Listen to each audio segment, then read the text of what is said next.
Christmas, everyone! It may seem a little early in the season for some people, but I love Christmas, and I don't care who knows it.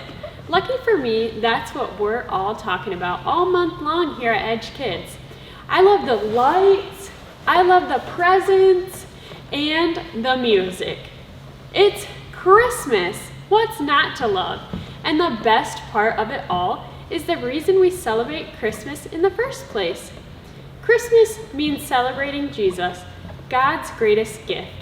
It's true.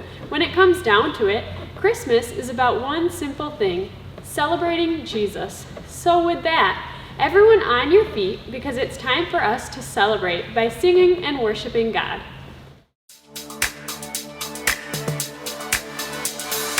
Joy to the world, the Lord has come.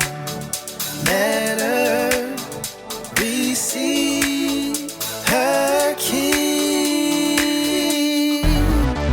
Let every heart prepare him room, and heaven and nature sing, and heaven and nature sing, and heaven and nature.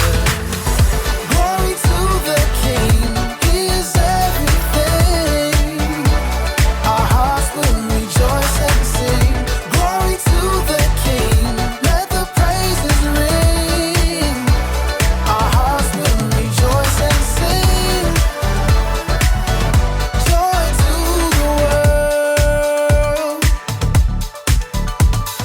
Joy to the world, the Savior reigns.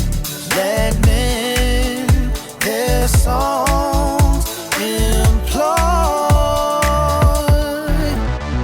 while fields and floods, rocks, hills and plain repeat the sound and joy. Repeat the sound and joy. Repeat the sounding. Glory to the King, he is everything. Our hearts will rejoice and sing. Glory to the King, let the praises ring. Our hearts will rejoice and sing. Joy to the world. Keep them bells ringing. Keep them bells ringing. Keep them bells ringing. Yeah. Keep them bells ringing. Glory to the King, he is everything. Our hearts will rejoice and sing. Glory to the King, let the praises ring. Our hearts will rejoice and sing. Joy to the world. He is everything. Our hearts will rejoice and sing. Glory to the King, let the praises ring. Our hearts will rejoice and sing. Joy to the world.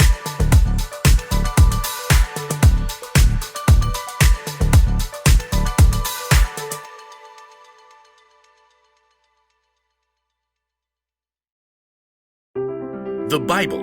It's 66 books of history, stories, letters, and poetry that fit together to form God's one big story. The epic adventure of how he created us and loves us so much that he made a way to rescue us. As we travel through the Bible, from Genesis to Revelation, we discover people who met God and found their lives changed forever. Now, for an amazing story. Inspired by the book of Isaiah, chapter 9, verse 6. Jess stared out the window at the ice beating down. Every holiday plan for the weekend had been canceled. And to top it off, the school had just released Jess's most recent grades. A D in language arts? What happened, Jess? I don't know. You're such a good storyteller. I can't make all the words work out when I try to write it down. Can I go play Mindstorm? Hun, you need to read for an hour first. An hour? I thought it was 30 minutes. Your teacher and I talked. We think a little more reading time will help. Jess glared. I don't have anything to read. You've got an entire bookshelf in your room. Those are little kid books. Then look at Emma's bookshelf. Emma was Jess's older sister, already in high school. Fine, whatever. Jess stalked upstairs to Emma's room, peeked inside. The room was empty, but everything was neatly organized. Emma had even done all of the colorful artwork on her own walls. Miss Perfect. Jess sighed. Everything seemed to come easily to Emma. Writing, math, friends, life. I'll probably be stuck in 5th grade for the rest of my life. Jess stood in front of Emma's bookshelf, running her finger over the thick spines. At last, a swirl of color on the bottom shelf caught her eye. Comic book Bible. Huh. Jess thumped down onto the floor and pulled the book off the shelf. She flipped it open, and color exploded off the page. In the beginning, God created the heavens and the earth. The images of creation were vivid and detailed, as if she were right there. Pretty cool. Jess found herself drawn into the familiar stories, seeing and hearing them in a brand new way. Moses and the Red Sea, the fall of Jericho, David and Goliath, Esther boldly approaching the king, David's incredible poetry in the Psalms. The Lord is my shepherd, I shall not want. After the Psalms, though, Jess paged into unfamiliar territory. Isn't Daniel in the lion's den around here somewhere? Who's this guy? Jess stared at a man with a long white beard, using a quill to scribble on a scroll. A child will be born to us, a son will be given to us. He will rule over us, and he will be called Wonderful Advisor and Mighty God. He will also be called Father who lives forever, and Prince who brings peace. Hey! Jess nearly dropped the book. She glanced up to see Emma standing in the doorway. What are you doing in my room? Mom said I could pick a book. Well, ask next time, okay? I didn't touch anything. Okay, it's fine. Emma settled down on the floor beside Jess and took a look at the book. Aunt Chris gave me this book when I started high school. It's pretty cool. I mean, until this part. It's kind of hard to make a guy writing a letter exciting. Jess pointed out Mr. Whitebeard. Oh, you mean Isaiah? Who's he talking about? Jesus? Yeah, but it's way more amazing when you look at the big picture. You see, God's people were in big trouble. Over and over, the Israelites promised to love and obey God. And then every single time, they turned their backs on him. Turn their backs? Like how? Well, they'd start praying to false gods like other nations around them, trying to do things their own way. So, God allowed them to be captured by other nations. Emma flipped back, showing images of battles, powerful foreign kings, groups of captives. The Israelites got in really big trouble. Things looked hopeless. So God just ditched them. No way! Every single time, God showed he was still with them. He sent kings who loved God like David and Solomon and Josiah, and he sent prophets like Elijah and Isaiah to speak God's truth and hope to the people. Even though they totally messed up. Yep. Through it all, God promised that he was going to send someone who would rescue them forever. Jess flipped back to Isaiah and read slowly. A child will be born to us, a son will be given to us. He will rule over us. That's only one prophecy. There are hundreds of prophecies in the Old Testament that talk about Jesus coming. Jess nodded, trying to take it in. That's a lot of promises. And God came through. The Israelites had to wait a long time, but God kept every single one of those promises when he sent Jesus to live on earth. His very own son. Oh, little town of Bethlehem and all that. You can take the book if you want. Emma tapped the comic book Bible.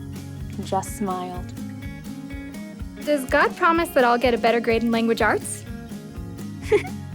No, but He does promise to be with you and give you the patience and courage you need to keep working on it. They both listened to the ice rattling against the window. Hey, you want to play Mindstorm? Sure, just let me read a little more first. Emma gave a thumbs up and Jess settled back down to keep reading. She paged forward to the book of Luke, eager to see for herself again how God had delivered on His promise to send a Savior.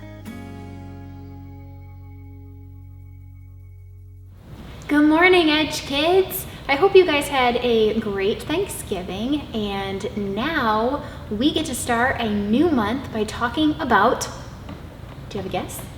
Christmas! It's my favorite time of year, and I'm so excited that we get to be spending all month long talking about a simple Christmas. So, through Isaiah, God promised that He would send a Savior. And that promise came true when God sent Jesus. Because God was faithful to keep His promises in the past, we can have hope that God will keep His promises in the future. We can have hope because God keeps His promises.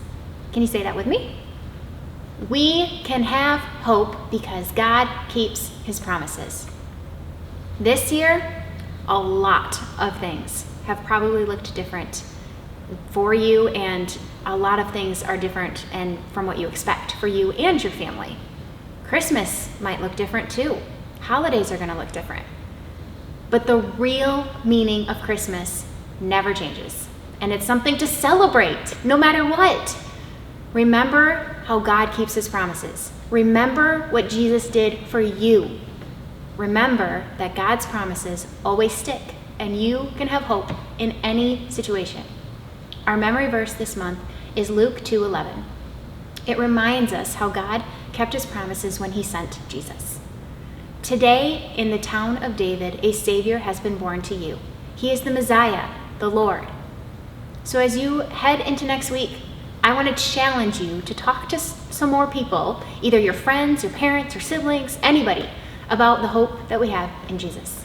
I love and miss you guys so much. See you next week.